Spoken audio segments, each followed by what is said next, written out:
Hello everyone, this is Void Spirit. I'm here to bring you guys amazing fanfiction that you will surely enjoy. But before we start, please subscribe and like the video for more amazing content.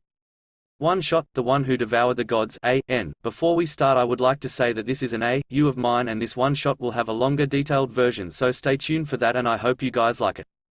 Written by Haru, in the vast expanse of space, two individuals were seen clashing with tremendous force, a force that shook the entire universe. The two had been fighting for an unknown duration, and with each clash of their swords, they released intense shockwaves that destroyed planets and stars from afar. Their fight is so intense that even the fabric of space and time got disrupted.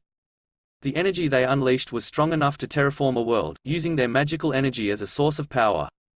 "You have no soul," the person with silver-bluish hair exclaimed.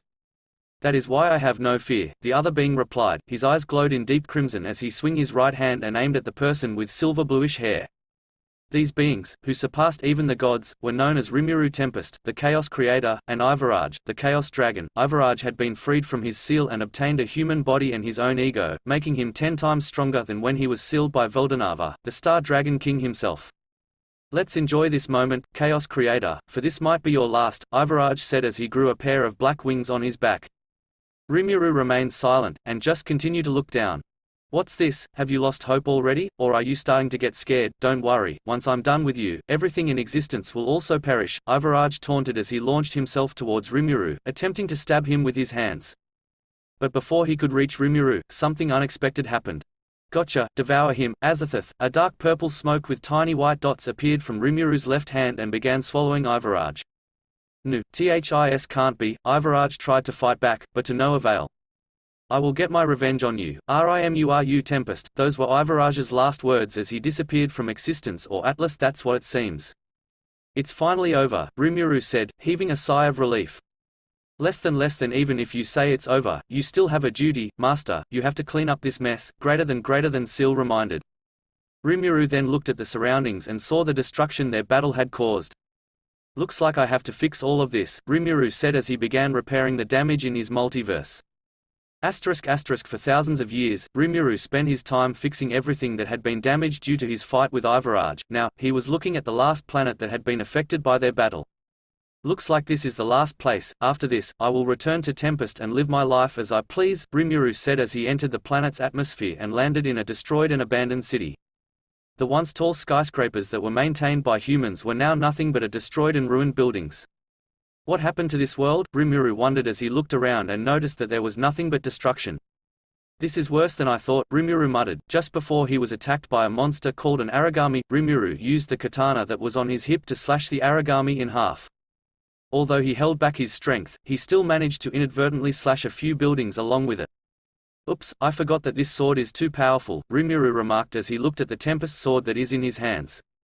"Seal, do the thing that we always do, and create me a weapon based on the one that the people of this planet use to fight off these monsters."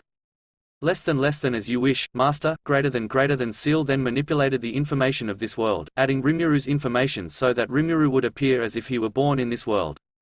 Seal also created a mechanical katana infused with oracle cells. She also ensured that it was compatible with Rimuru and was capable of handling his power. After a while, Rimuru was now wearing his usual Demon Lord outfit, and he had a red mechanical ring on his right wrist.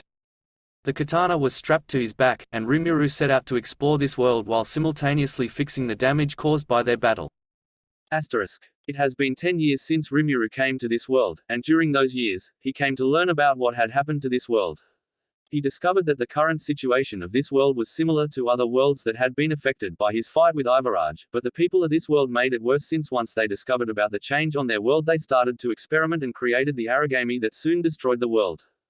He also discovered how people were forced to live inside a protective wall to shield themselves from the dangers of Aragami. Although people lived within the walls are safe, not everyone was fortunate enough to enter inside it. Only the important individuals and the families of the God-Eaters were allowed inside, while the unlucky ones were left to live outside the wall, while being constantly exposed to the danger of the Aragami. Unable to bear this injustice, Rimuru decided to create a place that could help those who were forced to live outside the walls. He established a deep forest surrounded by magic barrier trees that could defend against intruders. Inside this dense forest, a community was formed, comprising of people from all over the region that was not accepted to go inside the walls. Currently, Rimuru was in a meeting room with his teammates, as he had become the team captain of one of the God Eater teams stationed at the Fenrir Far Western Branch. "Okay, I'm here to give you guys your new mission," the commander announced, and everyone attentively listened to the details. The commander explained that their mission was to escort a new God Eater who would be stationed at the Fenrir Far East Branch. These new God Eater came from Russia. They were also tasked with assisting the Far East Branch and would be staying there for 5 years. "You are all the best of the best in the world, so I hope you all will accomplish this mission with ease," their commander said. Some of them wanted to object, as 5 years seemed like a long time. However, the decision had already been made, leaving them with no choice but to accept it and continue with their new mission. The day had arrived for Rimuru and his team to escort the new God Eater, and they were currently on a plane en route to the Far Eastern Branch. Rimuru's team consisted of 4 members, 3 females, and Rimuru being the only male. "Hey, let's make a bet that the new God Eater will capture our captain's heart," Kanondaiba said, as she started teasing Rimuru as she looked at him. "Stop it, I don't have any interest in a love life at the moment," Rimuru replied, causing the other girls to sigh in resignation. They knew that no matter what they did, Rimuru wouldn't pay attention to anyone, as they also had feelings for him. "I heard it will be Lindo's new member. I still can't believe that guy became a captain," Erina der Vogelweide remarked.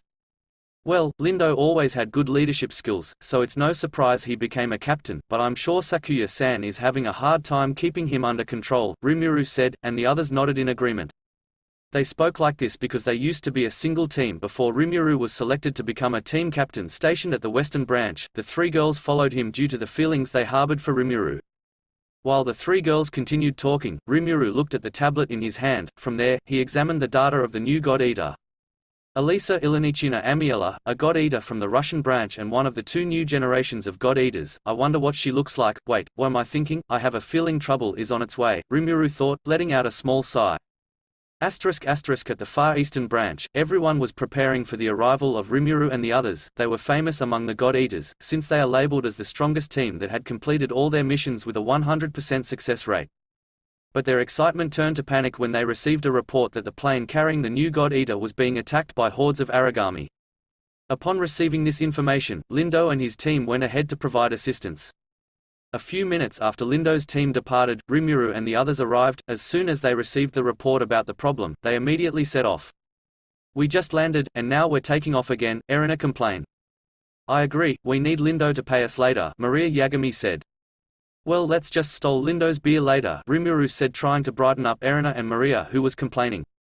On the plane where the new God Eater was on board, Lindo, Sakuya, and Lenka were seen fighting off hordes of flying Aragami. Accompanying them was a girl with unkempt gray hair, topped by a red beret. She wore a short, sleeveless black jacket that partially covered her chest, with the zipper only halfway closed, exposing her midriff and some cleavage. Her outfit also included a checkered red skirt, black fingerless gloves, and black thigh-length boots, creating a rather revealing ensemble. This girl's name was Elisa Ilinikina Amiela, the new God Eater from the Russian branch. "There's no end to them," Lindo said while smoking his cigarettes. "What do we do now, Lindo-san?" Lenka asked. "We need to hold on until reinforcements arrive," Lindo replied. "Do you expect me to just stay put? I'll kill all of these Aragami with or without your help," Elisa declared as she charged towards the horde of Aragami, thinking she could handle them all. However, she soon found herself surrounded by hundreds of Aragami with nowhere else to go. "Damn it, kid, move," Lindo yelled at Elisa. When Elisa turned around, she realized that one of the Aragami was already in front of her, and was about to strike her in the chest. However, before it could land a fatal blow, a blue light came straight at her, cutting the surrounding Aragami to pieces. "Looks like we made it in time," Rimuru said as he turned around. Upon seeing Elisa, Rimuru froze on the spot. Observing Rimuru's reaction, Lindo decided to hit him on the head. "What was that for?" Rimuru asked. "You idiot, there's no time to be standing around, we need to work fast," Lindo scolded Rimuru and urging Rimuru to compose himself and join the fight against the Aragami. Rimuru composed himself and looked at the Aragami. He took a battle stance with his God Arc position in front of him. "Let's dance, blooming 100 petals 6th form haze," Rimuru said as he dashed towards the Aragami with an unbelievable speed. Relying on his superior speed, Rimuru swiftly cut down hundreds of Aragami in a single dash. He also utilized his God Arc's ability to devour an Aragami, followed by unleashing a blue light with white accents that eradicated all the Aragami hit by it. Feeling the immense power emanating from Rimuru, Lenka couldn't help but ask, "Just who is he?" Elisa, who was equally intrigued, shared the same question. That is Rimuru Tempest, nicknamed the Lighting God-Eater and the strongest God-Eater in the world, Lindo replied, leaving Elisa and Lenka bewildered as they hadn't realized that the person standing before them was the most powerful among all the God-Eaters. The battle came to an end with Rimuru's unleashed energy, and any remaining Aragami were dealt with by Kanon, Maria, Erina, and Sakuya. Once they arrived back at the Far East branch, Rimuru along with Lindo reported, and they also received an order that their team will now work together as one. Lindo and Rimuru accepted the orders and planned to have a meet-up the next day to introduce their members to each other. After that, Rimuru head out to find something to eat, and while walking around someone called his name. Tempest-san, can I take some of your time? A voice from behind called Rimuru, and once Rimuru looked at who it was, he saw Elisa there standing while her face is red as a tomato. Sure, what is it that you need me for? Rimuru asked Elisa, who was still blushing. Is there something wrong? You're all red. Do you have a fever? Rimuru asks as he touches Elisa's forehead to see if she has a fever.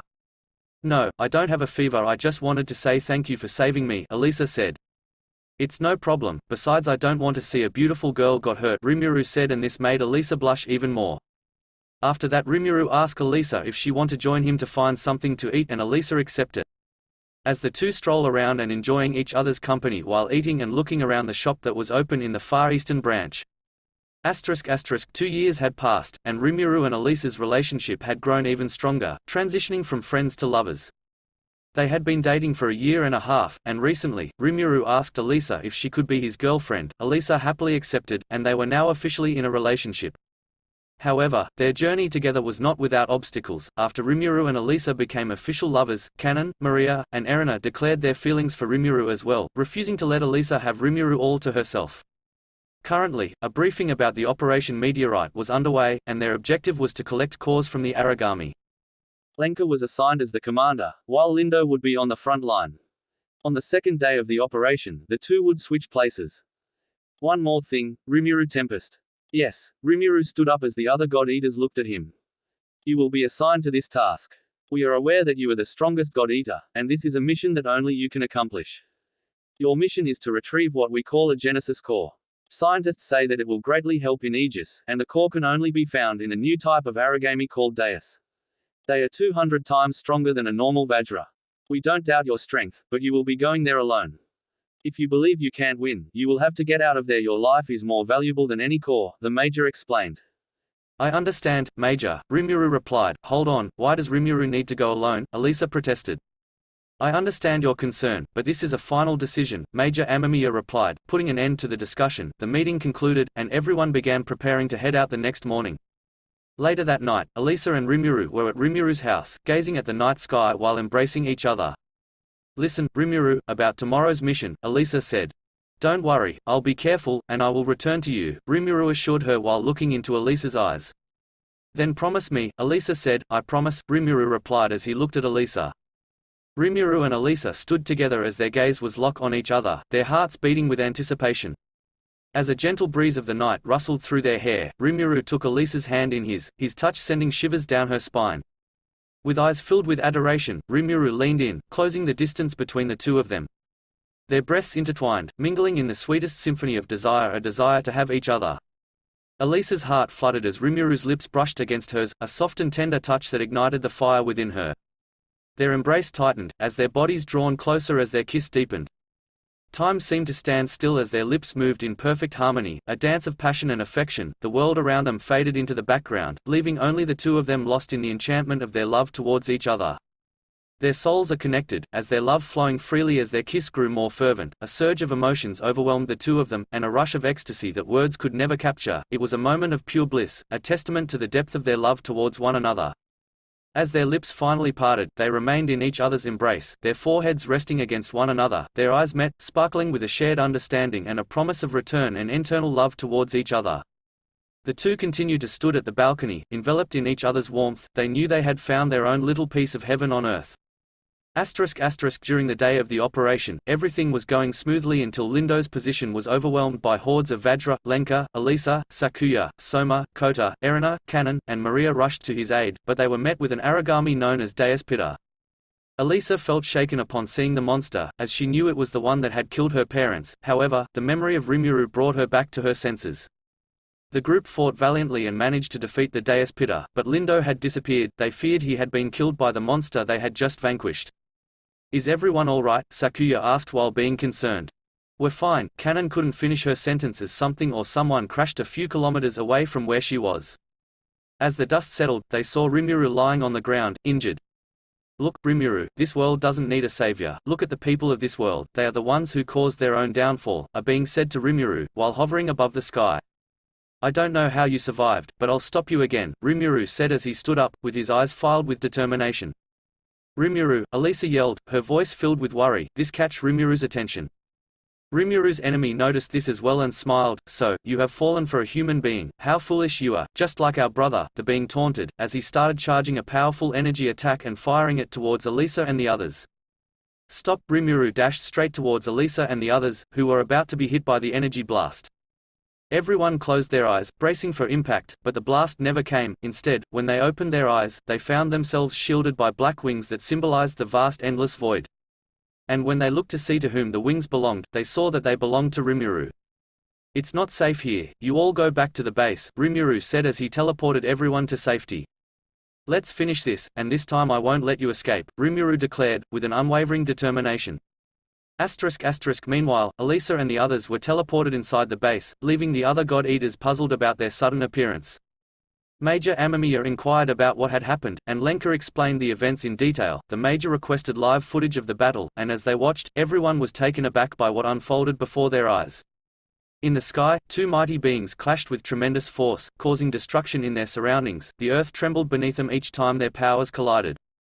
"What is that thing Captain Rimuru is fighting?" Koda asked, but no one could provide an answer. The identity of the being Rimuru faced remained a mystery to them all. As they continued watching, the monitor the being revealed that it called itself Deus Ivaraj, the Chaos Dragon God, a remnant of the real Chaos Dragon. Everyone witnessed Rimuru's valiant fight, seeing him fall multiple times but rise again each time, and never giving up. "Give up, Rimuru, you can't save this world or its people," Ivaraj's voice echoed through the speakers. "I won't give up. Now that I have someone who is important to me, I won't lose the person that I hold dear," Rimuru declared, further deepening Elisa's worry as she watched the perilous battle unfold.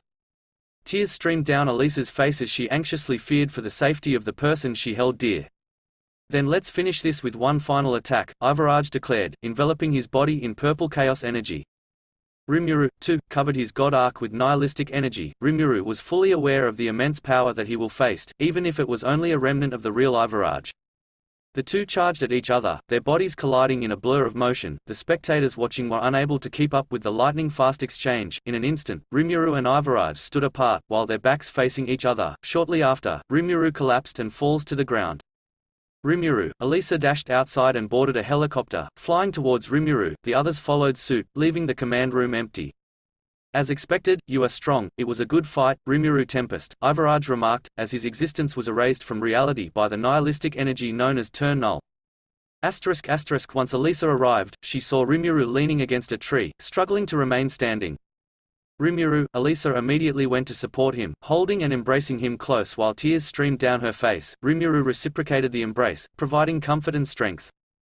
"Don't worry, I promised that I will return to you, didn't I?" Rimuru assured her. You idiot, don't make me worry like that again," Elisa choked out between sobs, holding Rimuru even tighter. Rimuru held her back, offering solace and reassurance. Time passed, and thanks to Rimuru's victory over Ivaraj, the world became safe once more, and everything slowly returned to normal. Meanwhile, at Rimuru's house, Elisa and Rimuru could be seen sharing a tender kiss, and showing their love for each other shining through. "I love you," Rimuru confessed. "I love you too," Elisa replied, their lips meeting once more in a passionate kiss as they embrace each other. Although the world still faced challenges, Rimuru's battle had proven that humanity still had a chance. The dark chapter in their lives had come to an end, and a new, brighter chapter was about to unfold. End.